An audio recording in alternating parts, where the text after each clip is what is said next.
everybody, and welcome back. We are having the most beautiful weather right now. You can tell fall is definitely here. We've been having chilly mornings and warm afternoons. I love whenever it cools off. And honestly, I kind of love when the garden slows down. Summer is so busy for us, and even into the beginning of fall, and now you kind of feel that shift and things are slowing down a little bit, and we're kind of wrapping up the garden, getting ready for winter. But we have just been enjoying this beautiful weather and spending as much time outside as we possibly can. The end of this week though, we have a frost advisory coming. So we have picked everything that we can out of the garden. We had a few tomatoes left. You can see here, I've got them split up, but we went through and picked the last of our tomatoes.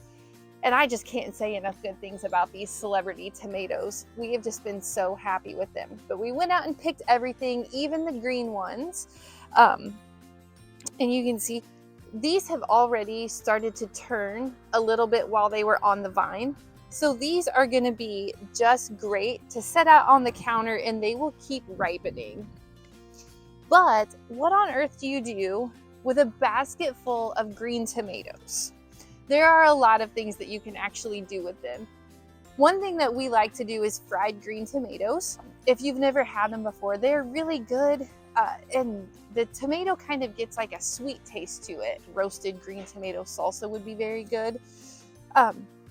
You could pickle them, but you could also put them in your root cellar or your storage area and let them sit, and some of them might actually continue to ripen. Did you know that tomatoes actually ripen from the inside out? Just because the tomato looks green and unripe on the outside doesn't mean that it's not already starting the process. This tomato, it's not so much green as it is like a faint yellowish color. So I'm thinking this one has probably started ripening, and I'm gonna cut it open so that you can see what it looks like.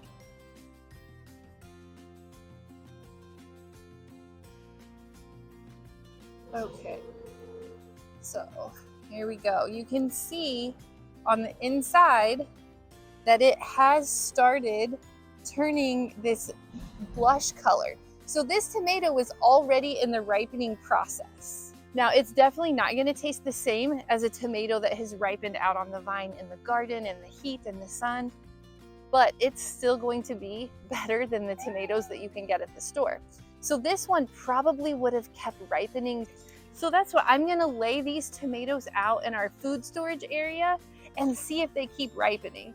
We had a few peppers left in the garden, not a lot, just a few, and we've got those in the fridge already, and we're just going to use them up as we need them. But the last thing that we did was we harvested another batch of our Christmas Lima beans. Now, we've enjoyed these a few times through the summer, and they have done really well. But I wanted to show you guys what they actually look like when you pop them open. So we pick the pods when they're nice and full, and just tear the end off and peel the string that comes with them. And then when you pop them open, they are going to be different shades of white and pink, depending on how mature they are. So here you can see these are a really pretty light pinkish purple color.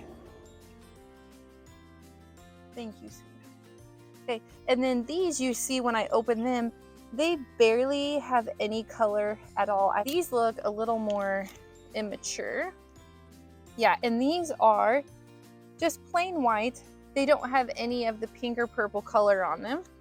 I picked a pod that was completely dry, so when you shell it, the beans themselves have dried. They're hard and shriveled up, and they are like a dark burgundy color and white stripe. And I won't put the dried beans in with our fresh beans because we're going to do two different things with them.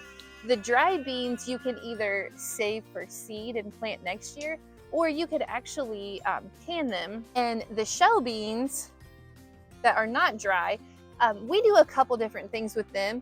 We will boil them on the stovetop until they're tender. It just takes a few minutes. Then we drain the water off and add butter and salt, pepper. You could add anything that you like. but these are the creamiest, sweetest lima beans we've ever tasted. We are not sure if it's because they're fresh from the garden and we've just never had fresh lima beans before, or if it's just this specific variety that is so good. We love growing these. Now, another thing that we like to do with them is take the smaller ones and put them into our vegetable soup. The more mature they are, the more vibrant the colors on them get.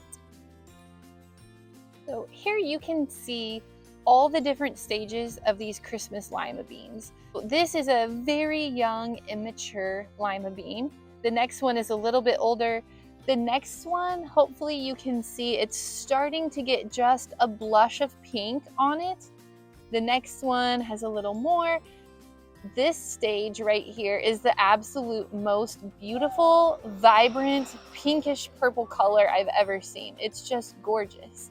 And then the last one is what the dried bean looks like. And this is actually the stage that it looks like when we plant them. We also like to take these smaller, less mature beans, and we'll just put these in with our vegetable soup. You also can blanch and freeze them, and they do just fine in the freezer. So these are pretty versatile in what you can actually do with them. And like I said, we really enjoy growing these. We think they're delicious. I would love to hear from you guys. Let me know what you are doing in the garden. If you're still harvesting anything. Thank you so much for joining me on the homestead.